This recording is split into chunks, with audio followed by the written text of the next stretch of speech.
Tossing Grenades at Windmills podcast. Welcome to the Tossing Grenades at Windmills podcast. I'm Mmmmmdkkkk. I'll be reading to you today a story from Project Nimby called A Good Time to Be Had by All by Terran authors Lake Tarif, Garland Maze Planter, and Mmmmmdkkkk. Two humans and an alien walked into a bar. Bartender says, "What do you have?" First human says, "2 drinks and a bleach." Second human says, "Jesus Christ, are you my dead body animated by sapient nanites?" The alien just chilled and had his bleach, judging everyone. At the time, the joke was a lot funnier subjectively. The bar in question, Raw Stub, the hottest bar in Boston, full of character and cheerful crowd, aliens, animals, AI/DI, to the more enlightened, drones, transhumans, humans, everyone enjoyed the situation. Gotcha Day was the most popular holiday after Not Alone Day. There were sapient roses quietly singing the national anthem on every wall, with a faint Irish instrumental charming a chorus that small tables would sometimes join in, often off-key, particularly the aliens. But it helped make the place more cheerful. That was important in the moment because keeping Mmmmmdkkkk happy was important. The World Republic thought that it had it made by joining the Galactic Republic until they had learned that it was more of a front. You weren't really accepted by the other worlds in the galaxy until you joined the club, and the club was a lot more exclusive. The bartender chatted with the horrified Ben Ziksakwasi like it was no big thing that they shared the same body. "What are the odds?" he laughed.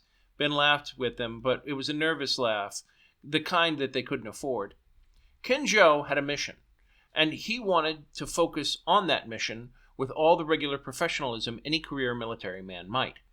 With his cropped black crew cut and his gold turtleneck, he stuck out like a sore thumb, but Ken could socialize with anyone, which was why the World Republic chose him for the job. It's pretty crazy, all right. Too much, really. Too much, Dick echoed as he sipped his bleach.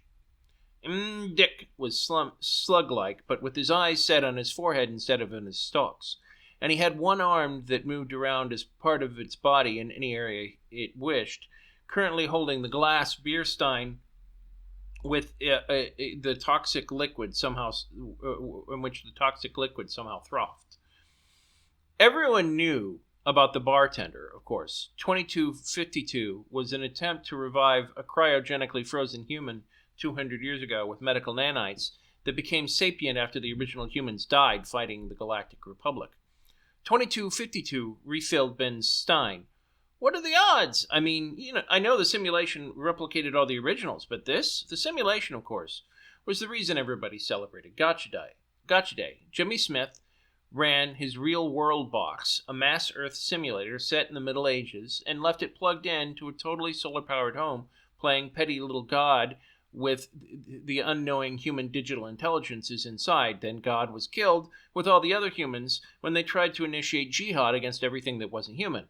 Eventually, of course, the people inside discovered that they were in a simulation, slowly clawing their way out into the real world with replicated human bodies. Then they found 2252, the last physical representation of a human. 2252 chuckled and shook his head. "Can you imagine if one of the original freak humans could see this bar right now? They'd be screaming and trying to shoot all of us. Twomans are so much cooler." Ben and Ken both winced. Humans hated the name, but all the aliens and AI used it. Humans didn't think that way, of course. Just because their reality was a simulation didn't mean they didn't consider it or themselves real, but they let it slide. They had to. The originals were frothing monsters, and the most reviled species in the galaxy. So Sims, as they sometimes called themselves if they had to use a word besides human, had to do everything they could to differentiate themselves from the xenophobic assholes who had pissed in their own Cheerios. Ben sighed and slammed his drink. "I mean, maybe we look similar." 2252 nodded. "Sure, of course." Ben snapped his fingers and looked at 2252. "Do you have a scar on your left butt cheek?" 2252 nodded. "Birthmark, but yes." Ben sighed and motioned for another Guinness. We could have a DNA test? Ken beamed. That's a neat idea. Let me download the app from my phone. A thought occurred to him, and he looked at Mmmmmdkkkk. Do you mind? The alien waved his hand in what looked like assent, so Ken downloaded the Ancestry is Cool app. The app helped people obsessed with finding their original skeletons, or sometimes well-preserved corpses, or their ancestors' descendants. There was a whole booming industry of people that wanted to find the remains of their loved ones. Of course, the real reason Ken asked was because there was a darker and more sinister reason that phones carried the DNA sensors. There was such a lucrative DNA market for people finding the DNA of their original non-SIM counterparts and replicating the DNA of their doppelganger or ancestors that the government had to make it illegal. Aside from being just flat-out creepy, the official story was that original humans had some kind of deep genetic flaw that made them reactionary, xenocidal sociopaths. Indeed, Sims didn't have the uncanny valley effect, and phobias about things like dolls were very non-existent. Some believed it was a way to keep the simulated humans from becoming aware that they were in a simulation. Either way, the last thing the World Republic wanted was for people to start identifying themselves with their bloodthirsty originals. Ken held up his phone and waited a second. Ding. Well, I'll be. He looked at Ben and 2252. You're a match. What are the odds? Ben sighed and slammed down his drink. He was already swaying. Ben wasn't a heavy drinker. So what you're saying is that they're the same person, some rando at the bar unhealthily chimed in. Ken slammed his own drink down and glared at the rando. Are you kidding me?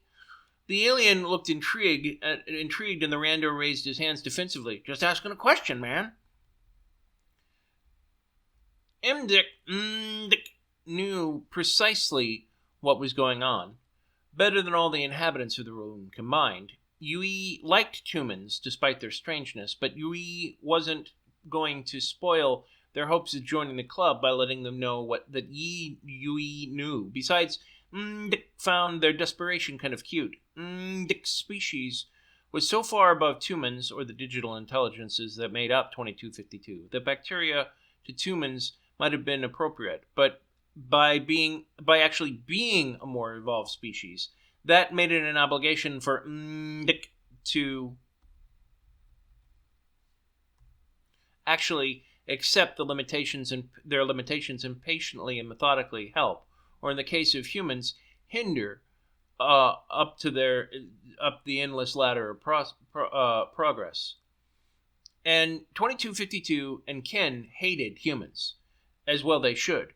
A completely selfish and destructive species that if they'd reached the next phase of evolution, they would have been, following the bacteria metaphor, been the metaphorical bubonic plague for the entire supercluster, infesting anything and everything that they placed their greedy hands on.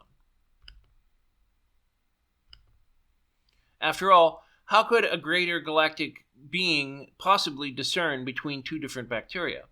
But of course, Mmmmmdkkkk was a greater galactic being. But one of the rules of the club was not making lesser beings feel lesser, so Yui wasn't about to go telling them that.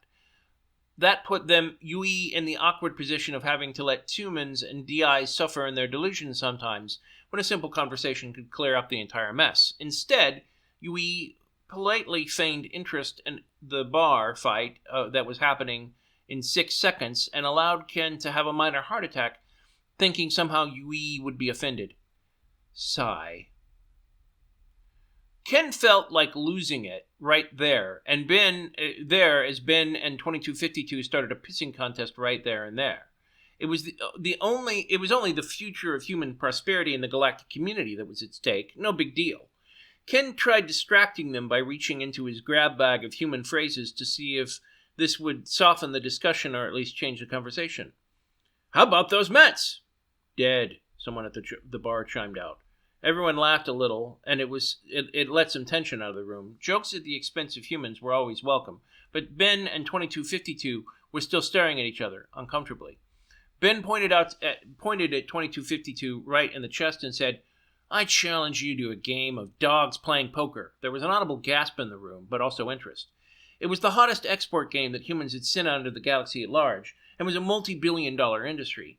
Ken sighed with relief. Not only was Ben showing off human culture, but he was trying to diffuse the awkwardness of the confrontation in front of the hyper-advanced alien. 2252 considered a few moments and then nodded.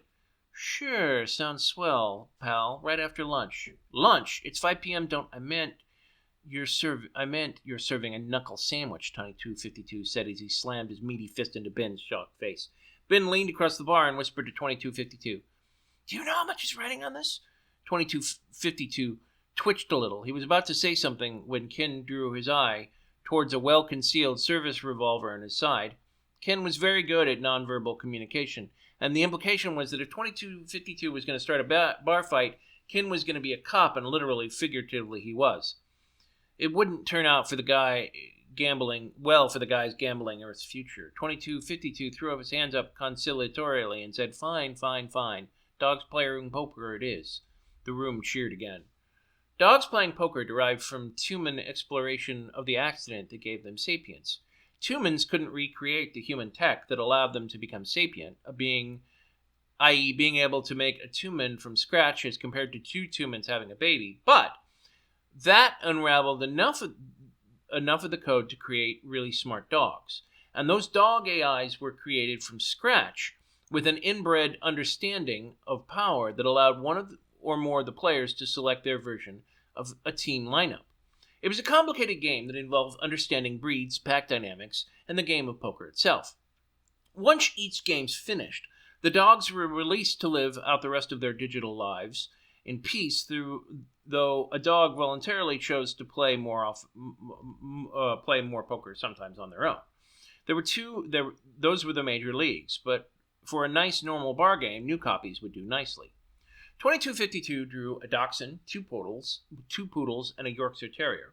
The first three were all good draws, since having an aggressive, intelligent breed was good, and poodles were whip smart. Yorkshire Terriers were just asking to be distracted by every single raise and bluff. Ken drew a Labrador Retriever, a Border Collie, a Chihuahua, and a Mutt. The Mutt had its own secret subtable that could be anything, but sometimes they were the best of the bunch. A Border Collie and a Chihuahua are intelligent breeds, but Chihuahuas sometimes fell off the special booster seats created for them in the virtual environment. The Labrador Retriever was good for an audience enthusiasm, but not the sharpest player by and large. Sometimes there were exceptions. Everyone placed their bets. And they began. At first, 2252's team had the upper hand because the Terrier kept making impulsive decisions, and his aggression intimidated Ken's dogs to back up and let them keep taking pots. Eventually, the Mutt figured out how to bluff the Terrier into raising the pot in a way that led him and the Collie to edge everyone else out. They only lasted for a while, though, and eventually one of the players' dogs formed a team and knocked the Terrier out entirely. It was a crazy strategy, but that was the kind of thing you got in this game. It's why everyone loved it. The game went back and forth several times. After about 60 minutes, the game went viral, and its people understood the stakes with Mmmmmdkkkk there, which made Ben apoplectic, but there was little they could do. As at least the tension between the two dissipated as they were both visibly impressed with each other's plays. Ben wanted to tell Ken to throw the damn thing just to end it, but with everyone watching everyone else, it was too fishbowl to safely take on a direct hand. Then, just like that, 2252 completely kicked Ken's ass. It showed just how clearly a difference there was between the intelligence and games being played really were. 2252 had, to Ben's clearly assessing eye, waited long enough for the bar to identify with both socially and for the tension to diffuse. But what seemed like a coincidental victory for most in the bar was a meticulous build-up to Ken. Ben had a lot of experience in the game due to setting up betting pools with the local department and knew the subtleties of the game far more than most. 2252 and Ben played two separate games, and Ken knew the genius when he saw it. Indeed, at that moment, he turned and looked at Dick, wondering what the alien thought of the whole thing. Ken was pretty sure that it was a lot more intelligent than 2252, or Ken was pretty sure that they were a lot more intelligent than 2252, and the sheer potential death of that intelligence occurred to Ken just then. What were they really thinking? Dick noticed Ken shifting his attention back to Yui. Yui wasn't worried because Ken would have concluded that Yui knew a lot more about what was going on than they could possibly imagine. Yui could have snuffed the thought, focus, and worry in his mind with less attention than a neuron's worth of effort, but Yui wouldn't do that. Indeed, most of the advanced species of the galaxy can influence the thought of lesser ones without even thinking about it. That was why it was so imperative that any species be with a sufficiently evolved consciousness also had to have a sufficiently evolved subconsciousness. Some species evolved in front of the other. Some did it at the same time. When a species wasn't vastly conscious over subconscious and had a sociopathic tendencies capable of manifesting due to trauma in a significant portion of that species, there's a quiet, unspoken clock. It was relatively simple. Once a species made it to FTL, greater attention was paid to what they did. When they got aggressive, xenophobic, or just flat out inclined to murder lesser species that were also sapient, or, God forbid, they continued considering sapient species native in their own planet as expendable, then the greater species just stopped protecting them from themselves. Finally, Mmmmmdkkkk coughed, sounding like a burp or a grunt that humans, depending on who or what was paying attention, Uai didn't want to give them the wrong idea, which, frankly, from Uai's perspective was any idea at all. Knowing that Uai couldn't do that, his next best alternative was the most generic answer imaginable. Ben heard the grunt and knew Mmmmmdkkkk was less than pleased at being stared at, maybe some kind of predatory stare, so he averted his eyes and focused on Ben. Ken finally had it and whispered in Ben's ear, "Now listen, you testosterone-filled idiot. You were beat fair and square. Let him crow and then move on. Stop being insufferable about this. If you need to do something, do it in a few weeks after our guest is off planet and you're not the focus of so much attention." Ken sighed, nodded. He looked at 2252 and extended his hand. Bygones? 2252, who hadn't only won and publicly humiliated Ben, proved the superiority of digital intelligence and manners, poise, and intelligence, was more than happy. "Drinks on me, officer," he beamed and winked at Ken's own highly haunting eyes. Ben looked like he was about to say something and finally swallowed. "Sure, it's free booze, after all." There was a loud cheer from everyone at the bar, and there was another grunt from Mmmmmdkkkk, but he hoped that was good. Either way, they had done what they could. The rest of the evening passed slowly, but well. They spent 2 hours at the bar, talking and having drinks and a good time when Mmmmmdkkkk floated out of the bar. Ken and Ben looked worriedly at each other while a few bar patrons whistled and cheered, clearly impressed at the display of otherworldly power. Ben and Ken followed as Mmmmmdkkkk floated along until they finally figured out what Uai was doing. Apparently, Mmmmmdkkkk wanted to engage in a pub crawl, so that's what they did. And by the time they were done, they had visited over 30 pubs, all of them Irish, all of them spread around a 19-block area of downtown. It was past 2 a.m. before Mmmmmdkkkk finally spoke. "Thank you." The voice was perfectly accented American. Then, without a word, Mmmmmdkkkk floated into the air and out of sight, like Jesus ascending to the heavens.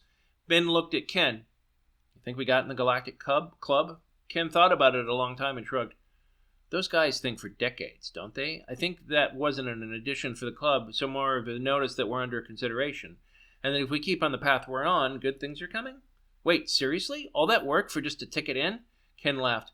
"Think of it as getting our first poker chip." Ben rolled his eyes and both walked back to the station.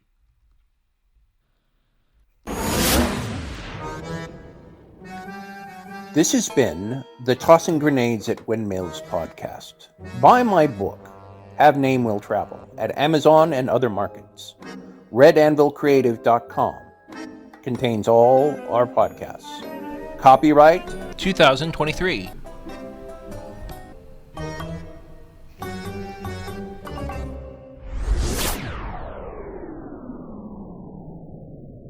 To fight the forces of evil!